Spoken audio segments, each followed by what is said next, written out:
नमस्कार मैत्रिणींनो, सर्वांना श्री स्वामी समर्थ. आणि ना इथे दर शनिवारप्रमाणे ना मी आज पण ह्या शनिवारी गेली होती केंद्रामध्ये. स्वामींची दर शनिवारी आरती असते ना, तेव्हा मी दर शनिवारी केंद्रामध्ये जात असते. आणि आज ना शाकंभरी पौर्णिमा असल्यामुळे मस्तपैकी स्वामींच्या जे फोटो लावलेलं असतं ना, हे म्हणजे पहिला ना दर शनिवारीच लावायचे, पण आता ना हल्ली अगदी रोज हा फोटो तिथे स्थापना करून ठेवलेले आहे. आणि इथे तुम्हाला दिसत असेल की आज शाकंभरी पौर्णिमा असल्यामुळे ना स्वामींना पूर्ण भाज्यांचा हार करून घातलेला आहे आणि आरती वगैरे झाल्याच्यानंतर सर्वांना ती भाज्या वाटण्यात येते. तर त्याच्यानंतर ना मस्तपैकी आमची आरती वगैरे झाल्याच्यानंतर आमच्याच एरियामध्ये मीरा रोडमध्ये ना इथे मालवणी महोत्सव असतो ना, ते लागलेलं होतं. तर माझ्याकडे थोडेसे मसाले वगैरे घ्यायचे होते. तर आज एकदम 15 दिवस झाले होते मला जायचं पण ना शनिवारचा लास्ट आणि रविवारी शनिवारी सेकंड लास्ट आणि रविवारी लास्ट असा दिवस त्यांचा होता. मग मनोहरला बोलली, चल आज आपण जाऊया आणि थोडेसे मसाले वगैरे काय आपल्याला पाहिजे असतील ना तर ते घेऊया. पूर्ण आम्ही ना हे मालवणी महोत्सव फिरल्याच्या नंतर ना आमच्या एरियामध्ये ना हा खूप मोठासा गजबजाट नसतो याचा, कारण का एकदम नेमके स्टॉल लागले होते. तुम्हाला दाखवते पुढे, खूप अगदी कमी स्टॉल लागले होते. खाण्यापिण्याचे पण अगदी कमी स्टॉल लागले होते. पण ना फायनली मी इथे शशिकांत दादा आहेत ना, त्यांच्याकडनं मसाले घेतले. शशिकांत मसाले, त्यांच्याकडे मसाले मला फायनली खूप छान मिळालेले आहेत. तर मी घरी गेल्याच्यानंतर तुम्हाला दाखवेलच की मी काय काय घेतलेलं आहे ते. त्याच्यानंतर ना मी इथे पूर्ण बघा इथे शूट केलेलं आहे ना, एवढं खूप काय खास असं गर्दी पण नव्हती आणि काय असा खूप मेळा असा भरलेला पण नव्हता. इथे ठिकठिकाणी थोडेसे जे रस्त्यावरती जे पण काय विकतात वगैरे ना, ते पण इथे आतमध्ये येऊन बसले होते. त्यांना ती लोकं इथून जा, आम्ही इतके ॲक्च्युली जे स्टॉल वगैरे लावतात ते त्यांना पैसे भरायचे असतात आणि ह्यांना खूप कमी, जे खाली बसतात त्यांना खूप कमी भरायचे असतात. पण हे जे स्टॉल लावतात त्यांचे काहीतरी दिवसाचे असे ठरलेले असतात. थोडंसं मी इथे पण शूट करून घेतलेलं आहे. किती मस्त छान, एकदम इतके छान छान प्रकारचे बांगड्या होत्या ना, मी त्या घेतल्या नाही कारण का मी घालतच नाही ना त्यामुळे माझा आणि त्याचा काही संबंधच नव्हता. थोडं पुढे आल्याच्या नंतर ना इथे बुक स्टॉल वगैरे पण होते. असे खेळण्याचे छोटे छोटे इथे जे असतात नाही काठेवाडी लोकं, ते पण बसले होते खेळणी वगैरे घेऊन. त्याच्यानंतर इथे आतमध्ये बघितलं तर इथे छोट्या छोट्या मुलांचे सगळे पाळणे वगैरे होते, असं ट्रेन होते. पण हा आकाश पाळणा असतो ना, ते सगळं होतं आतमध्ये. पण सगळे लहान लहान मुलांची, तरी पण तिथे एवढी पण गर्दी नव्हती. ते सगळं बघितल्याच्यानंतर आम्ही बाहेर आलो, कारण का मनोहर आणि मीच गेली होती. आयुष आणि मितू, आयुष तर मेडिकलमध्ये गेलेला आणि मितू बोलली की मी नाही येत आहे म्हणून.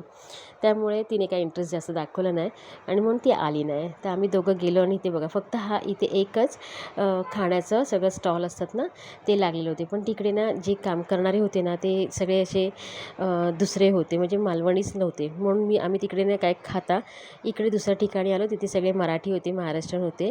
तिथे मनोहरने टेस्ट केलं एक काय चिकन पाव असं टेस्ट केलं. त्याला विचारलं कसं आहे, तर बोलला ठीक आहे म्हणून. तर म्हणले की ठीक आहे. त्याने त्या एकट्यासाठीच घेतलं आणि मग सगळं थोडंसं सामान वगैरे घेऊन मी घरी आली. त्याच्यानंतर हे बघा हे सांडगे घेतलेले आहेत, जे मिरचीचे सांडगे असतात ना, ते घेतलेलं आहे. थोडंसं ना 50 रुपयाचंच हे पान मसाला असतो ते घेतलेलं आहे. ते तर फेमस, म्हणजे खूप अशी लोणची वगैरे असतात, पण मी ते काय ना मोस्ट ऑफ घेत नाही. तर तुम्हाला जी मी बोलली ना की शशिकांत दादा आहेत, त्यांच्याकडे शशिकांत मसाला, त्यांच्याकडे हा मी मालवणी मसाला घेतलेला आहे. चिंच घेतलेली आणि ही चिंच 80 रुपयाची आहे.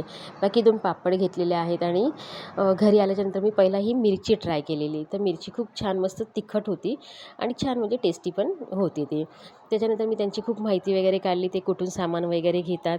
तर ती लोकं जे गावच्या ठिकाणी महिला बचत गट असतं ना, त्या ठिकाणी ती लोकं थोडंसं असं हे उद्योग करत असतात, म्हणजे लोणची, पापड, मसाले वगैरे तिथून ती लोकं हे सगळं सामान मागवत असतात, पण प्रॉपर मालवणमधूनच.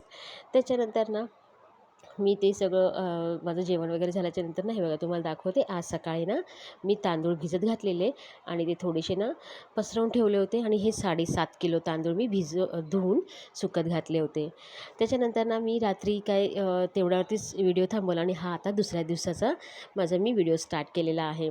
पण मी सुरुवात केलेली आहे मस्तपैकी सगळी माझी कामं वगैरे झाल्याच्यानंतर मी मार्केटमध्ये जाऊन ही थोडीशी मी कोळंबी घेऊन आलेली आहे. त्याच्याबरोबर तिला बोलली थोडीशी टाक गं मांदेली टाक, तर ते मांदेली मी वरती टाकून घेतलेले आहेत. आणि ही थोडीशी मच्छी घेऊन आलेली आहे, जी कोळंबी घेऊन आलेली, त्याचा आज मी बनवणार आहे कोळंबी भात. त्याच्यासाठी मस्तपैकी छान कोळंबी साफ वगैरे करून घेतलेली आहे. थोडंसं हिरवं तयार करून घेतलेलं आहे. कांदा टोमॅटो वगैरे सगळं चिरून मी ते ठेवणार आहे. थोडेसे तांदूळ जेवढे लागणार आहे ना कोळंबी भातसाठी तेवढे मी तांदूळ भिजत घातलेले आहेत. आणि हिरव्या वाटणमध्ये मी घेतलेला आहे पुदिना, कोथिंबीर, आलं, लसूण, मिरची, अगदी थोडासा ओला खोबरा घेतलेला आहे. एक टाळी ना मी याची कढीपत्त्याची घेतलेली आहे. त्याच्यामध्ये म्हणजे जो फ्लेवर येतो ना कढीपत्त्याचा, जेव्हा फोडणीला घालतो तेव्हा खूप छान सुगंध येतो, म्हणून मी कढीपत्ता घालतेच ह्या मसाल्यामध्ये. तर तो मसाला आता ना मी हा सगळा मसाला वाटून वगैरे घेणार आहे. आणि इथे जोपर्यंत तेल गरम होते ना टोपामध्ये, तोपर्यंत हे मसाला वगैरे मी वाटून घेते.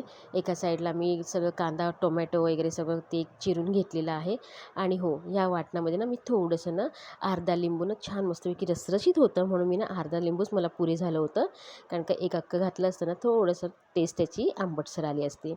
ते छान वाटण मी वाटून घेतलेलं आहे.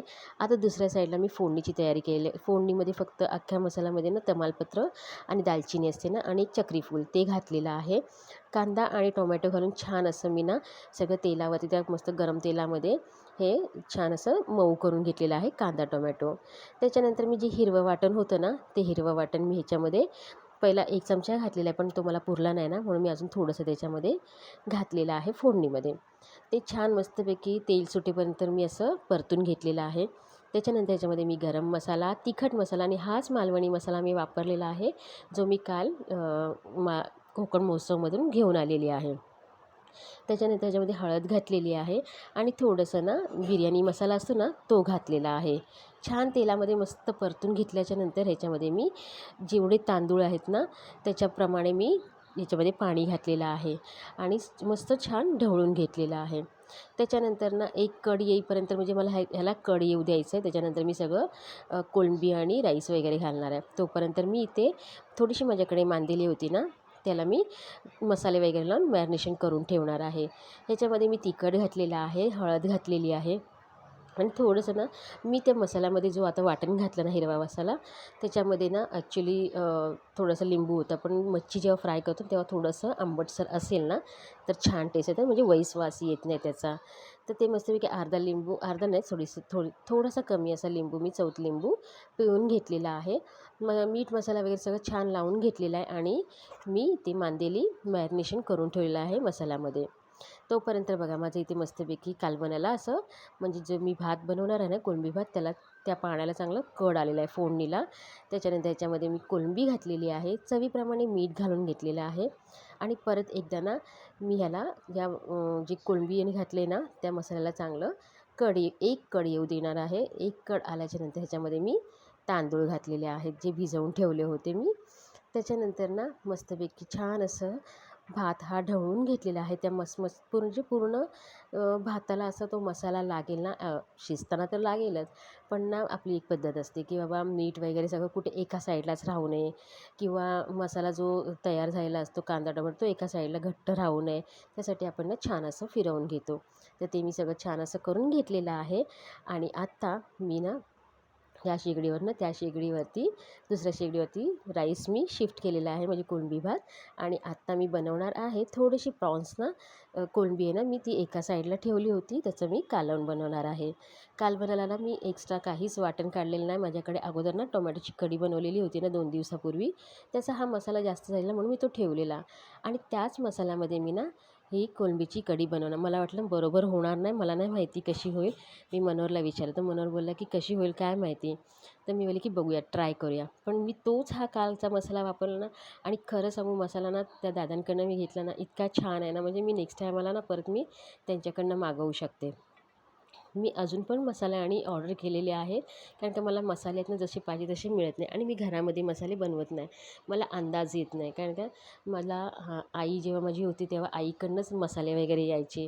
आई घरी आमची मसाले बनवायचे आणि आम्हाला 2 बहिणींना म्हणजे ताईला आणि मला मसाले द्यायचे. पण आता ती गेल्यापासून ना आम्ही मसाले घरात बनवतच नाही. ताई बनवायची, पण ताईला आता कामाच्या अभावी ना तिला मसाले वगैरे बनवायला टाईमच मिळत नाही. तर तुम्ही बघू शकता की किती छान असं ते कालवणाला तर्री आलेली आहे. आणि बघा हेच ते माझं पार्सल जे मी एका ताईंना ते कोकणातले आहेत, सॉरी मालवणचे आहेत, आणि त्यांच्याकडनं मी हे सुकं खोबरं घेतलेलं आहे. तिखट घेतलेलं आहे अर्धा किलो आणि हे खोबरं पण अर्धा किलोचं आहे. हे काहीतरी मला ना अर्धा किलो 200 रुपयांनी मिळालेलं आहे. आणि तिखट घेतली आहे, ते तिखट मला 350 रुपयांनी अर्धा किलो घेतलेलं आहे. हे मिरी घेतलेली आहे, काळी मिरी, की मला आता सगळं ते हे बनवायचं आहे ना, पिठं बनवायची आहेत, वड्यांचं पीठ आणि ह्याची पीठ, थालीपीठाचं पीठ. त्यासाठी मला इथे काळा मिरी लागणार होती, तर ते काळा मिरी मी घेतलेली आहे 100 ग्रामचे 70 रुपये. आणि हे मस्तपैकी गावठी लाल पोहे, जे चहामध्ये टाकून, फक्त चहामध्ये, ह्याचे कांदा पोहे बनवत नाहीत, फक्त म्हणजे चहामध्ये टाकूनच हे खूप छान लागतात. किंवा दूध पोहे वगैरे आपण खातो ना, मुलांना दूध पोहे साखर वगैरे, गूळ साखर साखर नाही, गूळ आणि खोबरं घालून देतात, खूप छान, इतके मस्त टेस्टी लागतात ना, त्यासाठी मी ते पोहे घेतलेले आहेत.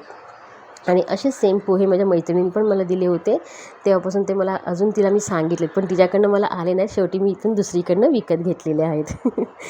तर चला ठीक आहे. असो, आता ना ते सगळं मी सामान जे तुम्हाला दाखवलं ते सगळं परत व्यवस्थित पिशवीत भरून एका साईडला ठेवून दिलेलं आहे. आणि आता ना जवळजवळ माझं सगळं जेवण झालेलं आहे. सगळं म्हणजे काय, फक्त कोळंबी भात बनवायचा होता आणि कोळंबीचीच इथे मला थोडीशी कढी बनवायची होती. ते इथे बघू शकता तुम्ही, मस्तपैकी इथे माझं कोळंबी भात झालेला आहे. शेवटी मी ह्याच्यावरती ना कोथिंबीर घालणार आहे, तर ती कोथिंबीर वगैरे घालून घेणार आहे. आणि दुसऱ्या साईडला माझा ना कोळंबीचा रस्सा होतो आहे ना, त्याच्यामध्ये पण मी कोथिंबीर घालून घेणार आहे. तर तुम्हाला मी दाखवते की भात पण मस्त फुललेला आहे आणि खूप छान, म्हणजे खूप टेस्टी पण खूप झाला होता, मस्त झाला होता. मी खूप टायमाच्यानंतर, म्हणजे मी पहिला खूप बनवायची, पण जेव्हापासून मी कोळंबीची बिर्याणी बनवते आणि तेव्हापासून ना मी कोळंबी भात खूप टाईम झाला मी बनवला नव्हता. तर मी आता खूप टायमाच्या नंतर बनवल्याच्यानंतर ना, तरी पण जशी टेस्ट पाहिजे ना तशीच टेस्ट आली होती त्याची, खूप छान झालं होतं. आणि कालवणसुद्धा खूप मस्त झालं होतं. त्याच्यानंतर ना मी आता शेवटी ना मांदेली फ्राय करायला घेणार आहे. त्याच्यासाठी ना मी मांदेली फ्राय करायसाठी ना जे आपल्याला हे लागतं ना, पीठ लागतं ना, त्याचं कोटिंग करण्यासाठी, त्याच्यामध्ये मी तांदळाचं पीठ घेतलेलं आहे आणि थोडंसं ना त्याच्यामध्ये चिमूटभर मीठ आणि तिखट घातलेलं आहे. छान ते पीठ मी सगळं मसाला वगैरे मिक्स करून घेतलेला आहे. आणि आता मी मांदेली फ्राय करायला घेणार आहे. त्याच्या अगोदर ना सगळा ओटा वगैरे क्लीन करून घेते, जी ती वस्तू जिकडे तिकडे ठेवते जागेवरती, कारण की मला भात आहे ना तो त्या प्लॅटफॉर्मवरती शिफ्ट म्हणजे ठेवायचं होतं ना, तर ती जागा वगैरे तिकडनं पण मी रिकामी करून घेतलेली आहे. आणि बघा, मी आता कोळंबीचा जो रस्सा कढईमध्ये होता ना, त्याचा पण गॅस बंद केलेला आहे. आणि आता मी फ्राय करते मांदेली. तर छान असं मस्तपैकी त्याला कोटिंग जी केलेली आहे ना, इतकी छान कुरकुरीत मस्तपैकी मांदेली झालेली होती ना, कारण का माझ्याकडे हा थोडासा ना जो तांदळाचा पीठ आहे ना, तो थोडासा ना माझ्याकडे भरभरीत होता, तो मोस्ट ऑफ मी त्याची भाकरी वगैरे बनवत नव्हती, तो मी असंच ठेवलं होतं की केव्हा तरी मच्छीला वगैरे लावता येतो ना म्हणून. ते बघा, मस्तपैकी छान असं मांदेली वगैरे माझी झालेली आहे. आणि फायनली माझं दुपारचं जेवण रेडी झालेलं आहे. कोळंबी भात, कोळंबीचा रस्सा, मांदेली फ्राय, फक्त मनोरसाठीच मांदेली होती आणि मुलांसाठी मी थोडीशी कोळंबी फ्राय केलेली. छान दुपारचं जेवणाचा बेत झाला आहे. त्याच्यानंतर हे जे तांदूळ मी तुम्हाला काल रात्री दाखवलेले, आज मस्तपैकी उन्हामध्ये सकाळपासून रात्रभर फॅनवरती होते आणि आता 4 वाजलेले आहेत. मस्तपैकी हे 4 वाजताचं तुम्हाला तांदूळ दाखवते, छान कुरकुरीत असे मस्त सुकले होते.